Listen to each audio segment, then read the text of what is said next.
आदतों का बड़ा हिस्सा लाशौरी ज़माने में बनता है। अच्छा, मैं कहता हूँ जो नेचर है ना सर, नेचर का या टैलेंट का मैंने जो अपने आप को समझाने के लिए नाम रखा है ना, वो है गिफ्टेड एनर्जी। यानी आपको कहीं पीछे से कुछ तारे मिलेंगे जिनसे एनर्जी आ रही है। ठीक है। अच्छा, वो एनर्जी की शक्ल जिस तरह देखिए, कोयला बारबेक्यू बना सकता है, लेकिन कोयले की किस्म लोहे को पिघला सकती है।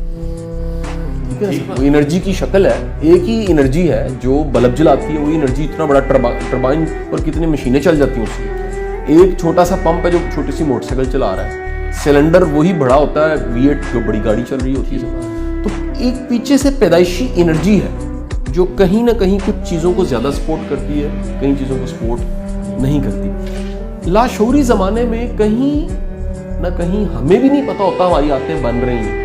यानी आदतें बनने के ज़माने में हमें नहीं पता होता कि आदतें बन रही हैं, और जब बन चुकी होती हैं। अच्छा, उर्दू में ना आदत का जो असल तर्जुमा मैं वो करना चाहूँगा, वो है फितरत सानिया। वाह। अच्छा, फितरत सानिया मैं कहता हूँ आदत नहीं कहना चाहिए। जब आप फितरत सानिया कहते हैं ना, तो फिर आदत की समझ ज़्यादा आती है। पक्की चीज़, ये नेचर के इंतहाई करीब है, यानी ये सेकंड नेचर है। लेकिन इससे ये भी नहीं होता कि अगर आप इसको नेचर कहेंगे फिर आप कहेंगे ये बदली नहीं जा सकती। मैं कहता हूँ वो अगर प्योर नेचर कह दे तो फिर तो नहीं बदली जा सकती, लेकिन सेकंड नेचर का मतलब है कि कहीं ना कहीं इस नेचर को आपने बनाया है, इसमें गुंजाइश है। अच्छा, अब वो इतनी अगर बुरी आदत है या अच्छी आदत है, उसकी इतनी बेहतरीन किस्म की ट्रेनिंग हुई होती है, उसकी ट्रेनिंग की शक्ल इतनी, मैं कहता हूँ शायद कोई ट्रेनिंग सेंटर, कोई काकूल, कोई CSA, कोई जुडिशियल एकेडमी इतनी अच्छी कोचिंग ट्रेनिंग नहीं कर सकती जितनी हमारे बचपन में हालात, वाकयात, घर, माहौल हमारी आदतों की ट्रेनिंग करते हैं। मसलन एक बच्चा है, एक मिसाल से समझा, उसने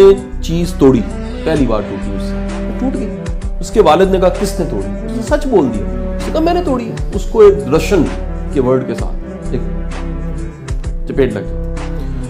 उसे कहीं माइंड का जो बेसिक प्रिंसिपल है, पेन प्लेयर प्रिंसिपल, उसके मुताबिक पता लगा कि सच पे चपेट पड़ी। फिर चंद दिन पर गुलदान टूटा और अम्मा ने कहा किसने? उसने कहा जी मैंने। उसको दर्शन दूसरा जिंदगी में है। वो तीसरे दर्शन से बचने के लिए एक आसान तरीका ये है कि वो नेक्स्ट टूटे तो कहे मैंने नहीं टूटा। सो झूठ की ट्रेनिंग हो गई।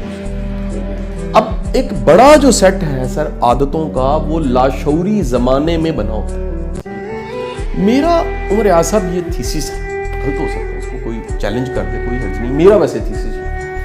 जिस आदत को आप खुद नफरत की निगाह से नहीं देखते और छुपाना नहीं चाहते, वो आप चेंज नहीं कर सकते। आप अगर उसकी तशहीर करते हैं ना, आपको कई लोग मिलेंगे जी सानू गुस्सा आता, साडा ते गुस्सा ही कंट्रोल नहीं होता जी, साडे ते अब्बा जी नहीं आता सी, साडे ते पैदाइशी मसला गुस्सा। जो इस अंदाज का बंदा है ना सर वो आदत नहीं बदल सकता। जिस बंदे को अपने गुस्से को छुपाने की पड़ी है या उसे अपने गुस्से से नफरत होने लगी, उसने क्वांटिटी देखी कि इस गुस्से ने मुझे कितना नुकसान दी, क्वांटिफाई करके देख यार इस गुस्से ने मेरे रिश्ते खराब। एक साहब मेरे पास आ गए, तो मैंने उनके एक नॉन वर्बल लैंग्वेज से गुस्से को जाना। मैंने कहा जी आप अकेले तो नहीं रहते? उमर रियाज साहब वो मेरे टेबल से उठ के बकायदा मेरे घुटनों में आके बैठ गए। 52 की एज का। कहते आपको कैसे पता? मैंने कहा जी आपके अंदाज में एक तकलीफ है, गुस्सा है। उसने कहा जी इस गुस्से ने मेरी बेगम को छुड़वाया, भाग गई, बच्चे छोड़ गए, खानदान छोड़ गया, मैं अकेला रहता हूँ, मेरे मुलाजिम भी छोड़ जाते हैं मुझे।